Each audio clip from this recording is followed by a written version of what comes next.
ریاست کے چند کرتا دھرتاؤں کو آئینی استثناء حاصل ہو گیا ہے، یہ ایسی ہی مثال ہے کہ تم کچھ بھی کر لو، تمہارا باپ بھی ہمارا کچھ نہیں بگاڑ سکتا۔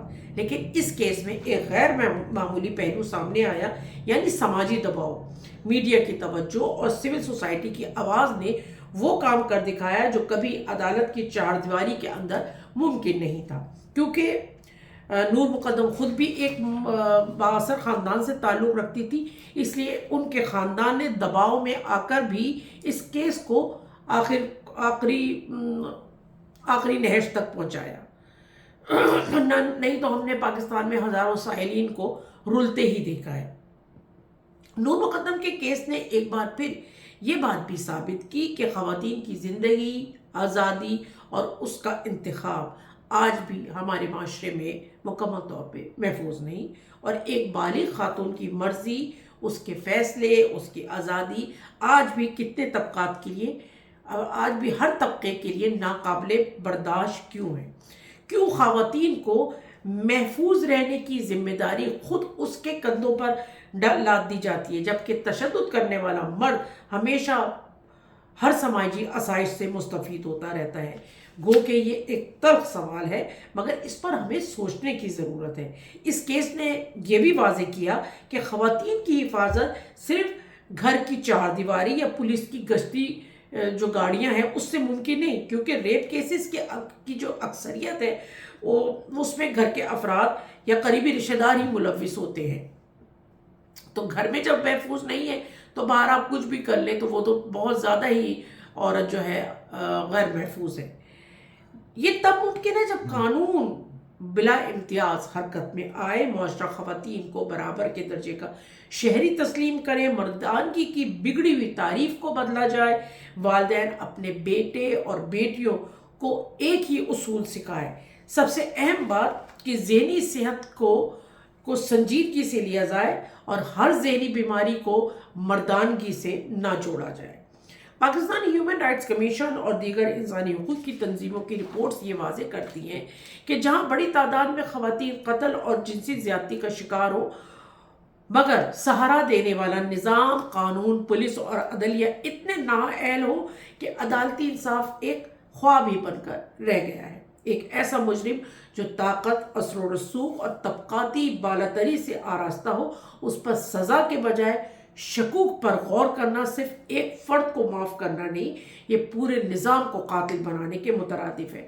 اگر عدالتوں کے فیصلے اور رائے اسی کشمکش میں جھولیں گے، اگر غیرت، روایات اور طاقتور خاندانوں کے اثر و رسوخ کے خلاف عدالتی کارروائی نہ کی جائے، یا انصاف کے الگ الگ متوازی نظام چلیں گے، جیسے شریعت کورٹس، آئینی عدالتیں اور برطانوی جو عدالتی نظام ہے وہ، تو قتل کے رجحان کو کمزور کرنے کے بجائے مزید تقویت ملے گی۔ جیسے قندیل بلوچ کے قاتل بھائی وسیم کا رہا ہونا، شاہ زیب کے قاتل شاہ رخ جتوئی کی رہائی، ناظم جھوکیوں کے قاتل آج تک کھلے عام دندناتے ہوئے پھر رہے ہیں، اس نظام کی کمزوریوں کو یہ ساری چیزیں ظاہر کرتی ہیں۔ اور میں نے یہ صرف چند مثالیں پیش کی ہیں، ایسی لاتعداد مثالیں ہمارے ارد گرد موجود ہیں۔ یہ کیس صرف ایک قتل نہیں بلکہ ایک تنبیہ تھی۔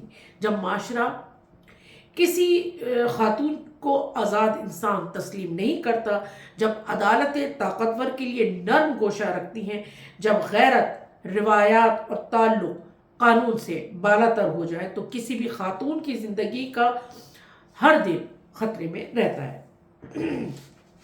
آخر میں ایک کڑا سوال، کیا ہم خاموش رہیں گے؟ اگر ہم نے آج آواز نہ اٹھائی تو کل کوئی اور نور، کوئی اور سارا انعام، کوئی نائلہ رند یا کوئی بھی بے گناہ خاتون خون میں نہائے گی۔ اس کا جواب کون دے گا؟ ہم میں سے ہر فرد کا فرض ہے کہ ظلم کے خلاف اٹھے اور انصاف کی آواز بنے، نظام کو جگائے۔ ہر خاتون کا زندگی پر حق ہے، چاہے وہ کسی بھی ذات، کسی بھی طبقے اور کسی بھی مذہب سے تعلق رکھتی ہو۔ ورنہ یہ قتل، یہ تشدد، یہ عدم مساوات صرف اقساطی ظلم نہیں بلکہ معاشرتی سرمایہ داری ہے جو خواتین کی زندگیوں پر سود لے رہی ہے، اور ہم اس سود کی ادائیگی ہر روز کرتے ہیں بغیر شکایت اور بنا آواز نکالے۔ میرا یہاں بھی یہ بھی مطالبہ ہے کہ جسٹس باقر رضا کے جو اضافی نوٹ ہے اس کی جانچ کروائی جائے اور ان پر اس سلسلے میں کارروائی کی جائے۔ اس کے علاوہ خواتین کے قتل کے کیسز کے لیے خصوصی تیز ترین عدالتیں قائم کی جائیں، طاقتور ملزمان کو تحفظ دینے، شواہد میں مداخلت کرنے اور پولیس پر اپنا دباؤ ڈالنے والوں کو ریاست کے خلاف مجرم قرار دے کر ان کے خلاف کارروائی کی جائے۔ میں سمجھتی ہوں کہ اگر ہم ان چیزوں کے اوپر آواز نہیں اٹھائیں گے، کیونکہ میرا اگلا کالم جو ہے وہ اسلام آباد میں ہونے والے جو جج ہیں ان کے بیٹے ابوذر سے متعلق ہے، اور اس میں بھی میں نے مختلف سوالات اسی معاملے میں اٹھائے ہیں۔ تو ہم جب تک یہ سوالات نہیں اٹھائیں گے، ہم خود جب آواز نہیں اٹھائیں گے، کوئی ہمارے مسئلے حل نہیں کرے گا۔ اس پہ سوچئے۔ بہت شکریہ۔